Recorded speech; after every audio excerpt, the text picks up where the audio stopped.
Welcome to the second part of Ivan Tries an O-Level by Collins Dexter. We have seen that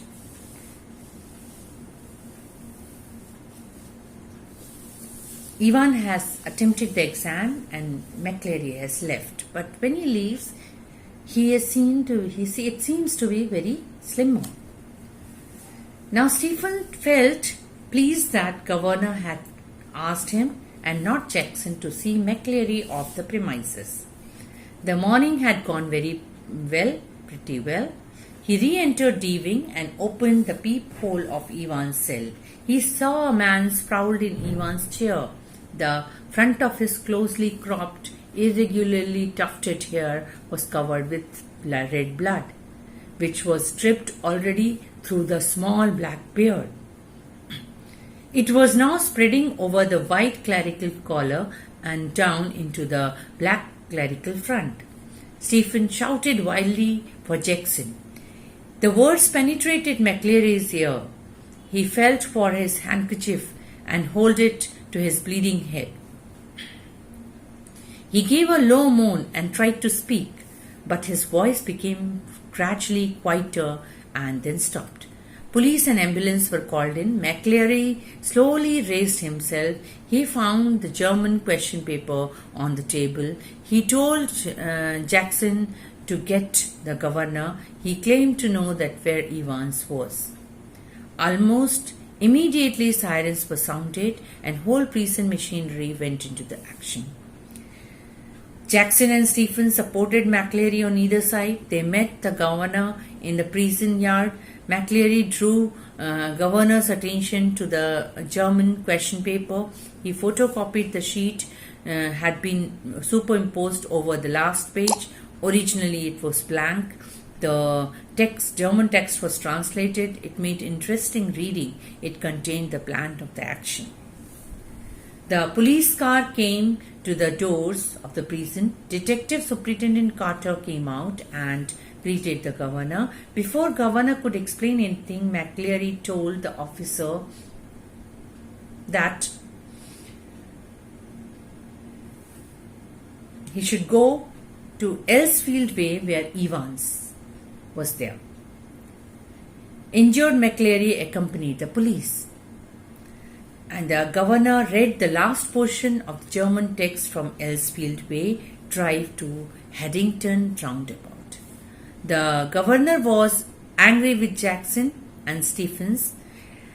Evans had managed to conceal not only but the false beard, a pair of spectacles, a dog collar, and rest of the clerical paraphernalia. And concentrating, he was also got the weapon with which he hit the McCleary across the head. The governor was still concentrating on the last line of the German text. The word Nagreben troubled him. It seemed that Newbury. He asked the driver to take Jackson and Stephen to St. Aldate's police station and contact Chief Inspector Bell there. The governor then went to the office and phoned Bell immediately. Bell promised to get him. The governor sat back and lit a cigarette. It has been a beautifully laid plan. However, it was carelessness of Ivan to leave the question paper behind. The governor hoped to get Evans back with the help of the clues. Superintendent Carter informed him that McCleary had spotted Ivan driving off along the Elsfield Way, but has lost him at the Haddington Roundabout. He must have been doubled back into the city.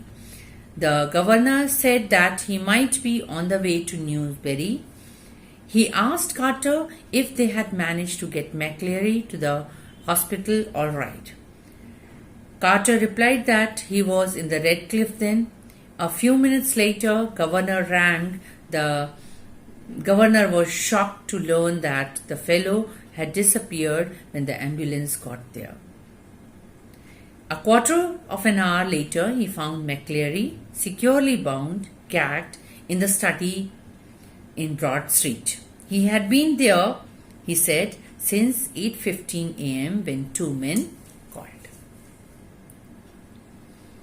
Enquiries in Newbury throughout the afternoon produced nothing, but tea time, everyone in the prison knew that what has happened. Evans had imprisoned McCleary and stayed in. After a gentle stroll round the centre of Clipping Norton, Evans returned to the Golden Lion Hotel. A smart new hat concealed his hair. His chin was irritating sore and red because of the beard that he had to stick with plaster. He gave instruction to the receptionist, smiled at her, and went to his room. He was shocked to find Governor sitting on his narrow bed. Governor told Ivan that he was useless trying anything. He had got men all around the place, women too. Ivan was visibly shaken. He confessed that the correction slip has ruined him. Slowly, very slowly, Ivan relaxed. He began to talk about the plan. He could fix any hotel. The really important thing for the home phone to ring just before the exam finished. They could get the prison officer out of the way for a couple of minutes. The correction slip provided the name of the hotel and exact time the exam started. Ivan asked the governor, how did he know that which Golden Lion it was?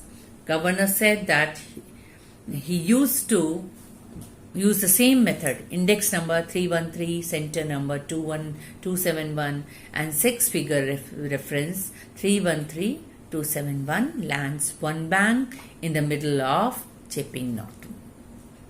Governor then asked him about his knowledge of German and how he got all the blood poured over his head.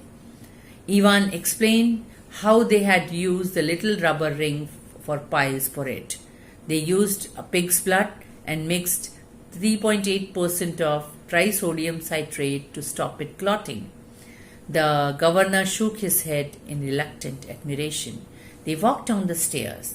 Ivan told that he had many friends. Though he had no visitor or letters, he always had the German teacher. The governor said that he was from technical college. Ivan seemed to enjoy all this. He asked if they had checked. The receptionist told governor that van was outside.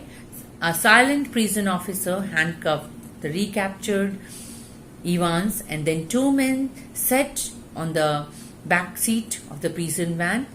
Ivan said that O-level Italian classes are also coming up next September. The governor said that perhaps he might not be with them. Ivan pondered over it and thought that he wouldn't. As the prison van turned right from Chipping Norton to the Oxford Road, the silent police officer unlocked the handcuff.